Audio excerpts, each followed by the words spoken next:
Hello friends, Heidi here from Rain Country. God is good all the time, and I'm here for another Monday this and that video where I talk about all kinds of different topics, giving you updates and whatever else I feel like talking about.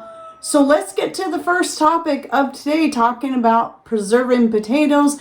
Now that I finally started digging up my potatoes a little at a time, and the first thing I wanted to talk about was I did go ahead and do some dry canning of potatoes. So I only did 4 jars total, pint jars, because I just want to try it out. I have 2 pressure canners. I have a pretty good size one where I can double stack, and then I have a little small one that we found at a garage sale. Both of them are the All-American canner, so I only paid $10 that little tiny canner, but it's perfect for me doing sample size projects like that. So I didn't want to do a bunch of these and then find out we didn't like them, though I was pretty sure we would.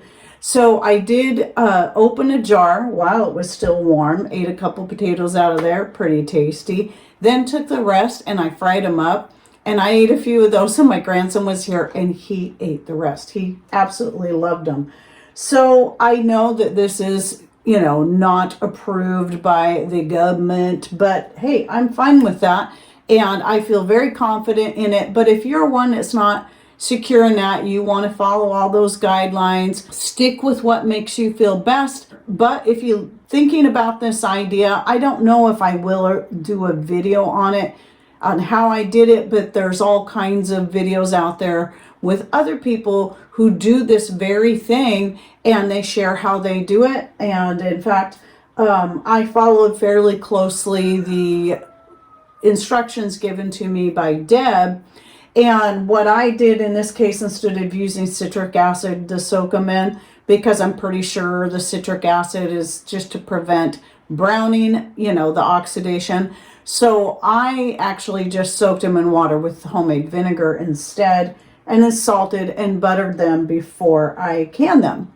And I'm happy enough with this. I think I'll do a bunch more, but I'm not going to do all of my potatoes like that, because the other thing I probably will do more of is I'm down to the last jar of the dehydrated mashed potatoes I did a few years ago. And if you'd like to see how I did this, I'll link to my video on that in the description box down below.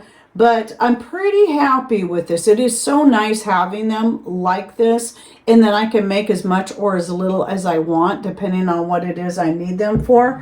It's really just as simple as me adding some water, a little butter, salt, milk if I want, and cooking them. But the last time I used them was fairly recently to make a cottage pie, which, if you're not familiar with what that is, it's just shepherd's pie made with ground beef instead of ground lamb. And so turned out really good. It made the whole process a lot simpler because I didn't have to go through the whole bit of peeling, cutting, cooking the potatoes, and then mashing them. It was just easy enough to, pretty simple. I mean, it takes a little longer than the instant mashed potatoes you'd buy in the store, but I know exactly what's in here. There's nothing but potatoes in here.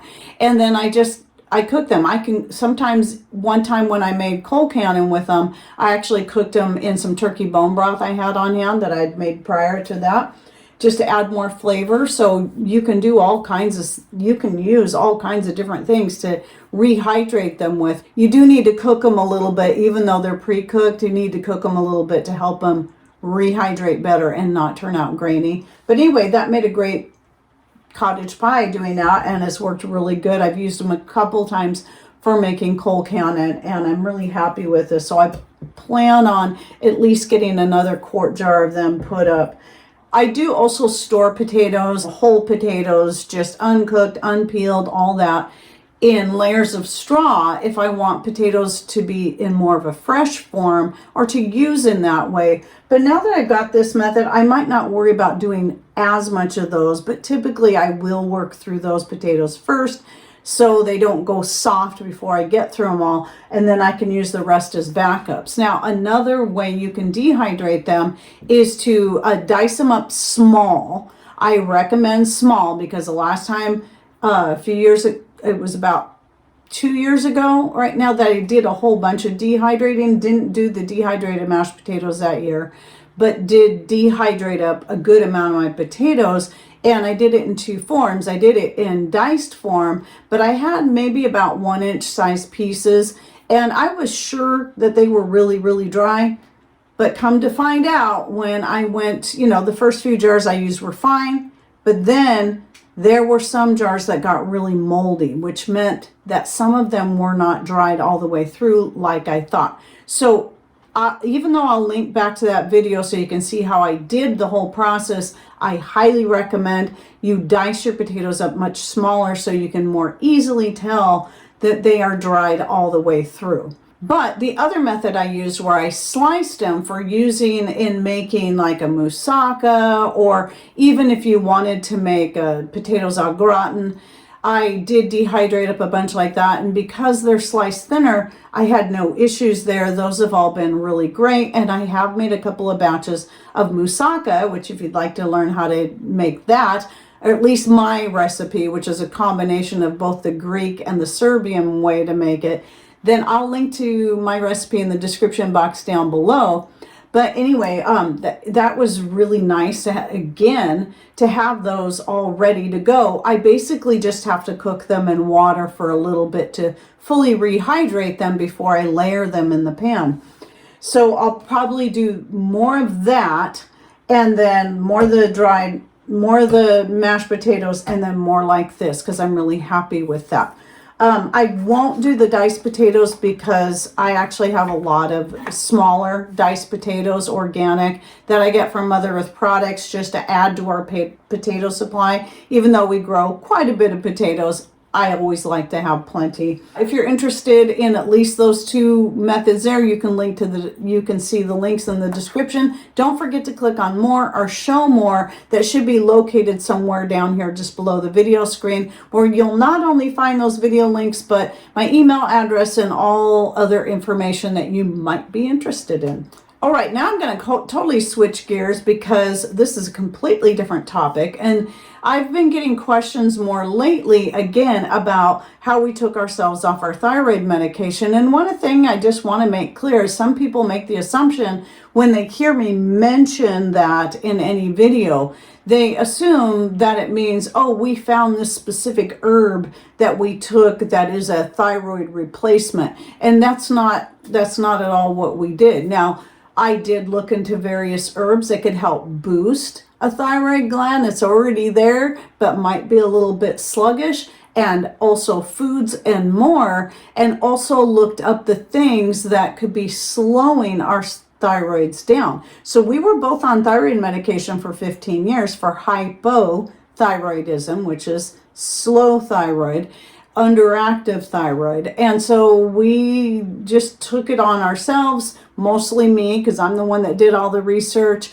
and took the time to pull everything together and then slowly wean ourselves off the medication while cutting out fluoride, getting rid of the Teflon pans and anything like that that could be causing harm to our thyroid glands. And so we have successfully been off of the medications for 13 years now.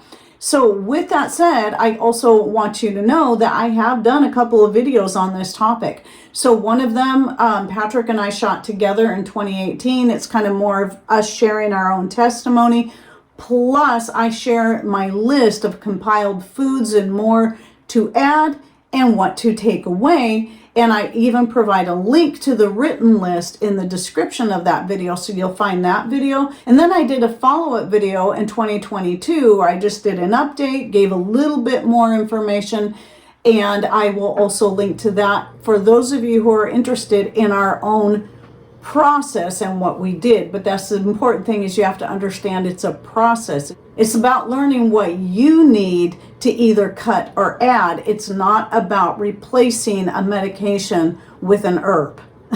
It's rarely actually about that. Though oftentimes you can find herbs that can be helpful, it doesn't necessarily mean you just can go do a straight across trade. And as with taking any kind of herbal remedy, whether it be a blend of herbs, a single herb, in a tea, in a tincture form, capsule form, I never tell people what they should take. I never prescribe any kind of dosage because, one, I'm most certainly not a doctor. I don't have a license in any kind of healthcare.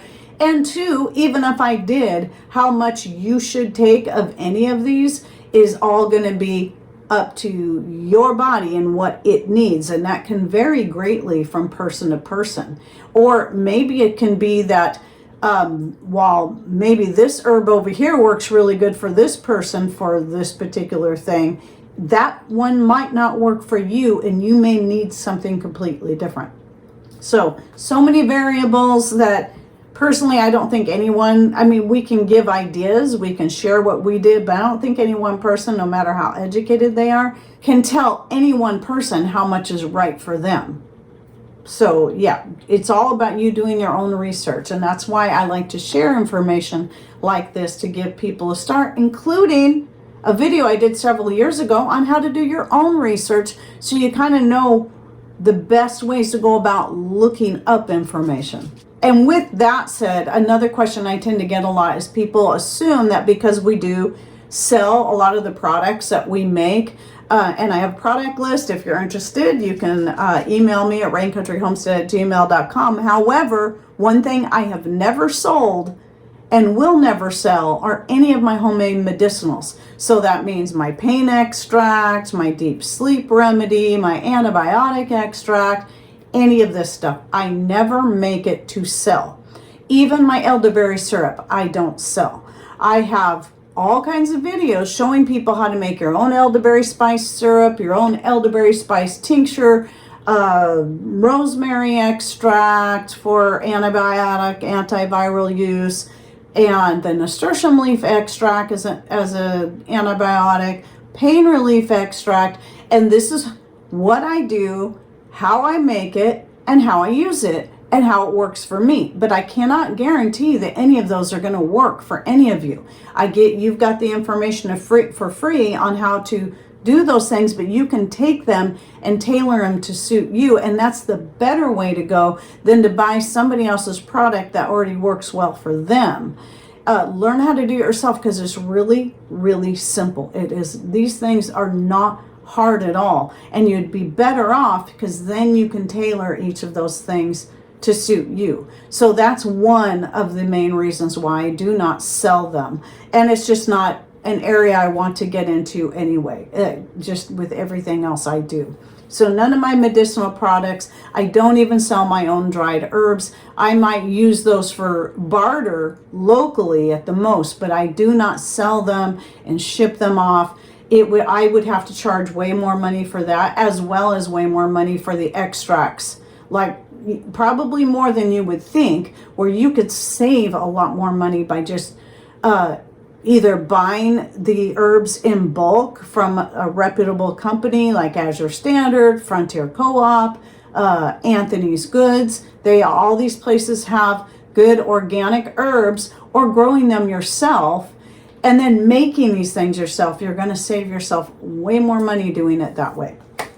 So now, since I mentioned a little bit about growing, let's get into climate versus zones. I've done a separate video just on this, but I want to say this again because I get a lot of people that come in, especially this time of year, whenever I'm posting any garden related shorts or photos or whatever, and everybody wants to know what zone I'm in. And I got to remind people that zone only refers to winter hardiness. So I could tell you my zone, but it's not going to make any difference. You could live in the same zone, but your climate can be very, very opposite of mine. So what the question you need to ask when you're wanting to know, you see somebody growing something, is what is your climate like? What part of the world do you live in, or the United States? Because that's going to give you a better idea of if something is going to grow for you, because zone only tells you whether or not something's going to survive the winter in your area. Our zone is 8B, but our climate is very, very wet, probably one of the very wettest around.